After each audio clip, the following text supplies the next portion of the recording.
Սիրելիներ, ձեզ ենք ներկայացնում Սուրբ Հակոբ Մզբնա Հայրապետի վարքի 4-րդ մասը։ Մնացած մասերի հղումները կարող եք գտնել մեկնաբանություններում։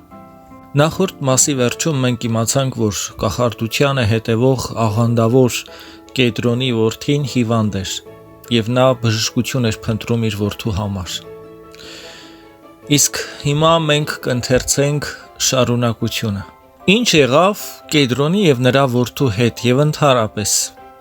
ինչ է պատմվում Սուրբ Հակոբի մասին մնացած պատմության մեջ։ Այսպես բժշկված անդամալույծը պատմեց Կեդրոնին, թե ինչպես է բժշկվել և ով է իրեն բժշկել։ Հիշենք նաև այն, որ Կեդրոնի մոտ էր նաև այն չար կախարդը, չար աղանդավորը,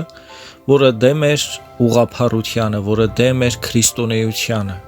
որը ամեն կերպ փորձում էր մոլորեցնել մարդկանց։ Բայց Կեդրոնը լսելով բժշկված անդամալույծին,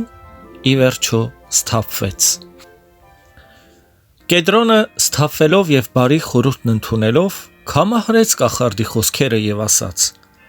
«Այսուհետև կամենում եմ ստուգել ճշմարտությունը և հեռանալ խաբեությունից»։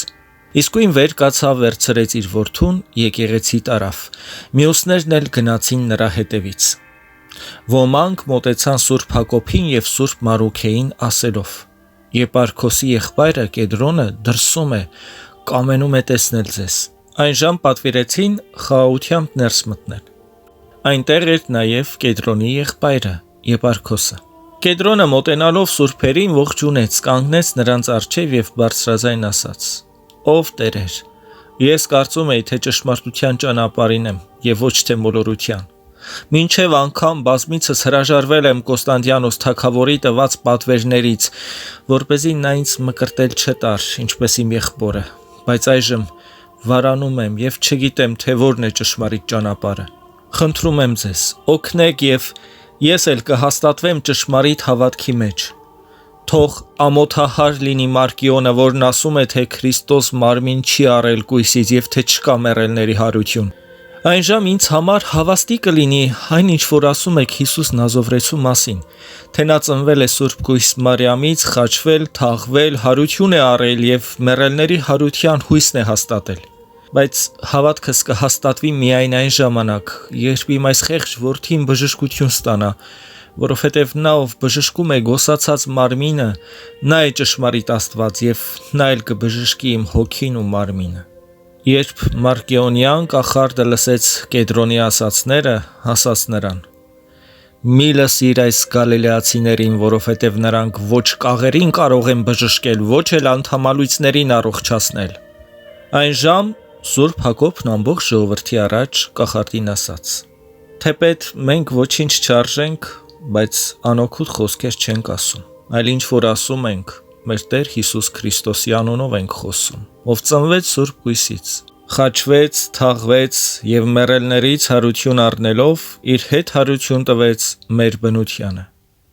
Նա իր աշակերտներին տվեց իր Սուրբ Հոգին և ուղարկեց նրանց աշակերտ դարձնելու հեթանոսներին ու մկրտելու նրանց Հոր, Որդու և Սուրբ Հոգու անունով։ Նա ասաց. ով հավատա և մկրտվի, կապրի, իսկ ով չհավատա, կդատապարտվի։ Եվ դարձյալ ասաց. ով հավատա ինձ պես հրաշքներ կգործի և իմ անունով դևեր կհանի։ Արդ մենք հավատացել և հավատում ենք և ամեն բան, ինչ որ խնդրում ենք, ըստ իր խոստման տալիս է մեզ։ Ինչպես որ նրա անունով աներկյուղ ոտնակոխ ենք անում վիշապի գլուխը, այդպես էլ Սուրբ խաչով կվերացնենք ձեր մոլորությունը։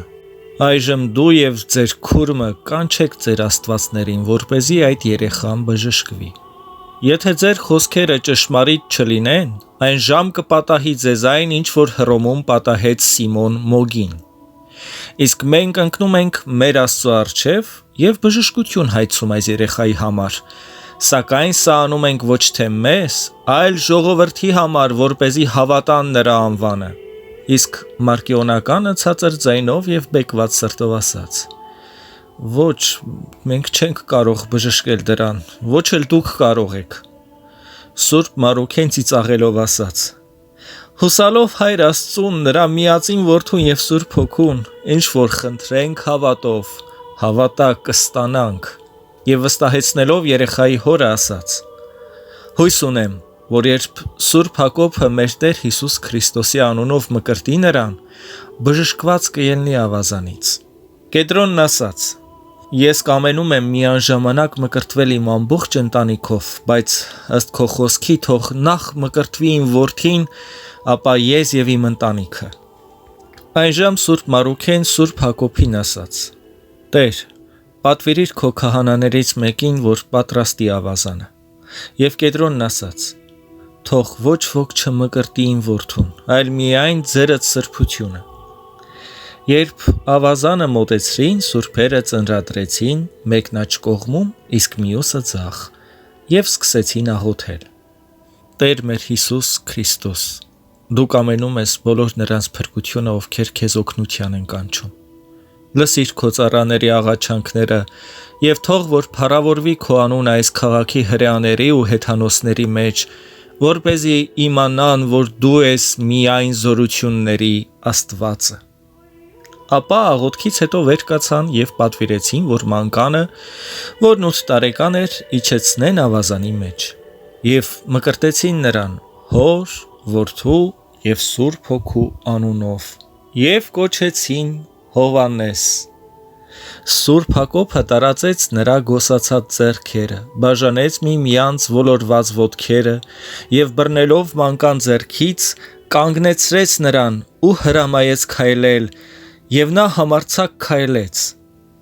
Ովքեր տեսան, սկսեցին փառավորել Աստծուն, իսկ Մարկիոնականը եւ իր աղանդակիցները վրդովված եւ խայտառակված փախան այդ քաղաքից եւ որևէ տեղ այլևս չերևացին։ Հաջորդ օրը Սուրբ Հայրապետը մկրտեց Կեդրոնին, որին անվանեց Պողոս, եւ նրա կնոջն էլ անվանեց Մարիամ։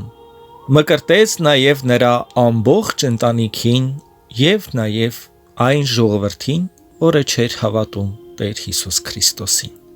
Մկրտվողները 3100 հոգի էին։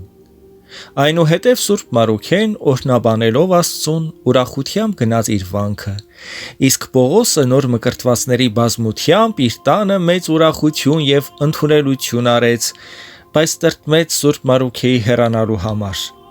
Նա մարդ ուղարկեց եւ հրավիրեց նրան, իսկ Սուրբն ընդառաջեց, եկավ նրա տուն եւ ասաց. Այստեղ բերեք Մարկիոնականների կախարդության գրքերը։ Եվ երբ բերեցին, հրամայեց այրել դրանք։ Այնուհետև շատերը մշտապես գալիս էին Սուրբ Հակոբի մոտ աշակերտելու Քրիստոսին, որի համար Սուրբ Հայրապետը որոշեց մեծ եկեղեցի շինել, որովհետև նախկինում ժողովուրդը սակավաթիվ էր, հետևաբար եկեղեցին էլ փոքր։ Տիրոջ կողմից Սուրբ Հակոբի ձեռքով անպակաս էին կատարվող բժշկության հրաշքները, հատկապես համաճարակից, ժանտախտ կոչվող մահաբեր հիվանդությունից տառապողների վրա։ Երբ Սուրբ Մարուքեն կամեցավ գնալ իր վանքը, Պողոսն ասաց նրան. Տեր, երբ գանք քո վանքը եւ օրհնություն ստանանք եղբայրներից։ Սուրբն ասաց. Ոչ ոք ձեզ չի արգելում, ով կամենում է, կարող է գալ, երբ որ կամենա։ 10 օր անց Պողոսն իր կնոջ Մարիամի, որդու Հովանեսի եւ ծառաների հետ պատրաստվեց գնալ Սուրբ Մարուքեի վանքը, բայց այդ գիշեր այն մահաբեր ցավը պատեց երեխային։ Հաջորդ օրը Պողոսն իր ծառաներին, որոնք պատրաստել էին գրաստները, ասաց. Դուք գնացեք, իսկ ես որդիս եւ նրա մայրը կմնանք այստեղ, որ տեսնենք, թե ինչ է լինում մեր որդու հետ։ Պատանուն տիրող ցավն ավելի ու ավելի էր սաստկանում։ Այնժամ Պողոսն ասաց. Այս դեպի փորձությունն է, որը կամենում է խափանել Սուրբի մոտ գնալը։ Ապա վերցրեց հիվանդ պատանուն, դրեց գրաստի վրա եւ քանի դեռ որդին ողջ էր, շտապեց վանք հասցնել։ Երբ մոտեցան վանքին, տղան ջուր խնդրեց, որովհետև խեղդվում էր, բայց նույն պահին ավանդեց հոգին։ Ծառաները խորհուրդ տվեցին վերադառնալ եւ թաղել մեռած որդուն, սակայն Պողոսն ասաց. Մինչև չտեսնեմ Սուրբ Մարուքեին եւ եղբայրներին, տուն չեմ վերադառնա։ Եվ իջնելով գրաստից գնացին ոտքով ու տարան մեռածին, դրեցին Սուրբ Մարուքեի առջև եւ ասացին նրան. Ահա արժանի չեղանք մեր որդու հետ ուրախությամբ ձեզ մոտ գալ, բայց ձերդ սրբության ձեռքն ենք հանձնում նրան, իմանալով, որ ինչ որ խնդրում ես Աստծուց, նա տալիս է քեզ։ Սուրբ Մարուքեն ոչինչ չասաց, որովհետև տեսավ երեխայի սաստիկ տրտմած ծնողներին ու ծառաներին, որոնք տարբեր տեսակ անմիտ խոսքեր էին ասում։ Ոմանք անգամ ասում էին, թե այդ պատահարը եղավ մարկիոնական կախարդության պատճառով։ Ոմանք էլ, թե գիշերվա մեջ նա գինի էր խմել, որի բաժակում իժի թույն է եղել։ Ապա երեխայի մահվան լուրը իսկույն հասցրեցին Սուրբ Հակոբին, որպեսզի նրան կենդանացնելու համար շտապ վանք կա, որովհետև այդ ցավի բժշկության շնորհը նրան էր տրված։ Այս լսելով Սուրբ Հակոբը Պողոսի եղբոր Եփարկոսի եւ մեծամեծների հետ իսկույն եկավ, որպես թե երեխային հուղարկավորելու համար, եւ հրամայեց զանգերը խփել ու հավաքել բոլոր կրոնավորներին։ Ապա մանկանն առավ իր բազուկների վրա, դրեց նրան բեմի աստիճանին եւ ինքն էլ խոնարհվելով ու ծնկի իջած աղոթեց ասելով. Բարիքներ պարգևող մեր Տեր Հիսուս Քրիստոս, դու իջար մեռելների բնակության վայրը, դժոխք, բժշկեցիր մահվան մահճում ընկած մեր ընկած բնությունը, կանգնեցիր մեզ գլորումից եւ անմահ կյանք խոստացար։ Կենթանի ձայն, դու ձայնեցիր գերեզմանի մոտ եւ հրամայեցիր մահվանը վերադարձնել չորսօրյա մեռած Ղազարոսին։ Լսիր Տեր Աստված քո ծառայի պաղատանքները եւ կենթանություն տուր այս պատանուն։ Ինչ որ արեցիր Եղիայի եւ Եղիսեի ձեռքով, այսօր շնորհիր եւ մեզ եւ ոչ թե իմ արժանավորության, այլ քո սուրբ անվան համար, որպեսզի քո սուրբ խաչի զորությունը փառավորվի բոլոր ազգերում եւ բոլորի լեզուներին։ Թող ճանաչեն քեզ բոլոր նրանք, ովքեր մոլորված, շեղված են ու չեն ճանաչում քեզ։ Դու ես ճշմարիտ Աստվածը, որ սպանում ես եւ ապրեցնում, իջեցնում ես դժոխք կամ այնտեղից դուրս բերում։ Երբ աղոթքն ավարտեց, արտասուքներ բխեցին Սուրբի աչքերից, որոնք Սուրբ սեղանի առաջ թրջեցին գետինը։ Ապա վերցրեց իր արտասուքներից թրջված կավանման հողը, դրեց երեխայի կոկորդին եւ նա սկսեց շարժվել։ Եվ Սուրբը բռնելով մանկան ձեռքից ասաց. Հովանես, Տեր Հիսուս Քրիստոսի անունով, վեր կաց։ Եվ մանուկը բացելով իր աչքերը տեսավ Սուրբին եւ հավաքված ժողովրդին, նստեց բեմի աստիճանին, օրհնեց Աստծուն եւ գոհացավ այսպիսի շնորհներ պարգևողից։ Երբ տեսան այս կատարվածը, Եփարքոսն ու ամբողջ ժողովուրդը պատվեցին մեծ երկյուղով եւ պատկառեցին Սուրբի տեսքից, որովհետեւ չէին տեսնում նրան իբրև մարդու, այլ Աստուծո հրեշտակի։ Ապա միաբան աղաղակեցին ասելով. Սուրբ, Սուրբ, Սուրբ զորությունների Տեր, երկինքն ու երկիրը լի են քո փառքով։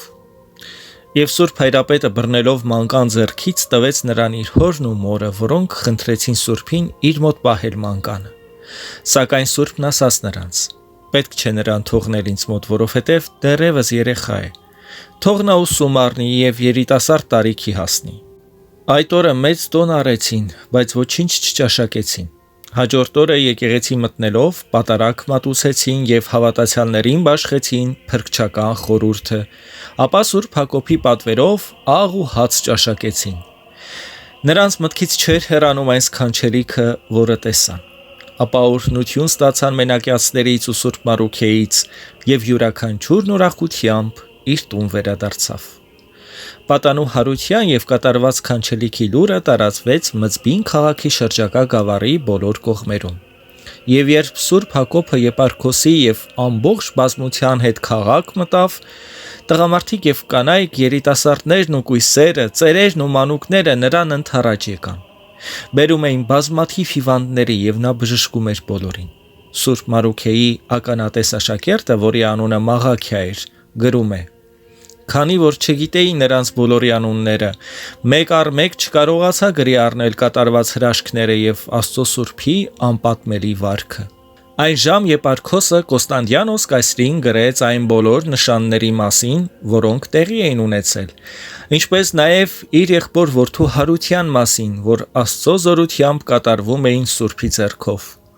Իսկ Կոստանդիանոս մեծը վերցրեց թուղթը, ընթերցեց ու գոհացավ Աստծուց եւ Եպարքոսին էլ պատասխան գրեց. Այս ժամանակներում երեքն են Աստծո ընտրյալ ծառաները եւ ամբողջ երկիրը նրանց վրա է հենված որպես հաստատուն սյուների։ Նրանք որպես լուսավոր ջահեր ծագեցին ամբողջ տիեզերքում, լուսավորեցին մարդկանց խավարած մտքերը, մաքրեցին որոմը, որ սերմանել էր չար մշակը, եւ սերմանեցին բարի սերմը, մեր Տեր Հիսուս Քրիստոսի վարդապետությունը։ Նրանք պանդուխտներ էին եւ օտար աշխարհին, բայց շատերի օգտի համար պարգևներ ստացան։ Անտոնը Եգիպտացիների երկրում, Սեղբեստրոսը մեր երկրում եւ Հակոբը Միջագետքի Մծբին քաղաքում։ Թող նրանք օրհնությամբ հիշվեն եւ թող նրանց աղոթքներն իջնեն ամբողջ աշխարհի վրա։ Արդ աղաչում եւ խնդրում եմ նրանց, որ աղոթեն մեզ համար ու հայցեն Տիրոջը, որ նա իր ողորմության հովանու ներքո պահի մեր իշխանությունը եւ թագավորությունը։ Իսկ երբ գա վերջին օրը, թող Քրիստոսի ողորմությունն արժանացնի մեզ նրանց հետ փառավորել ամենասուրբ երրորդությանը։ Ողջ եղիր, իմ որդի Եպարքոս։ Իսկ թե ինչ եղավ հետո, կիմանաք Սուրբ Հակոբ Մծբնա հայրապետի եւ Մարուքե ճգնավորի վարքի վերջին մասում։ Սիրով եւ ուշադրությամբ լսենք մեր սրբերի վարքը, նաեւ տարածենք, ուղարկենք մեր ընկերներին եւ նրանց էլ սովորեցնենք լսել Սուրբ հայրերի վարքն ու կենցաղավարությունը։ Թող որ շատերը լսեն, թող որ շատերը հիանան մեր Սուրբ հայրերի կյանքով, որովհետև նրանց կյանքում իրականացավ մեր Տեր Հիսուս Քրիստոսի ասածը, թե այնպես ապրեք, որ մարդիկ տեսնելով ձեր գործերը փառավորեն ձեր հորը, որ երկնքում է։ Այսպես այսօր լսելով մեր Սուրբ հայրերի վարքը, մեր սրբուհիների վարքը, մենք փառավորում ենք մեր Տեր Աստծուն եւ գոհանում, եւ թող որ նրանք մեզ համար օրինակ լինեն։ Աստված պահապան բոլորիս։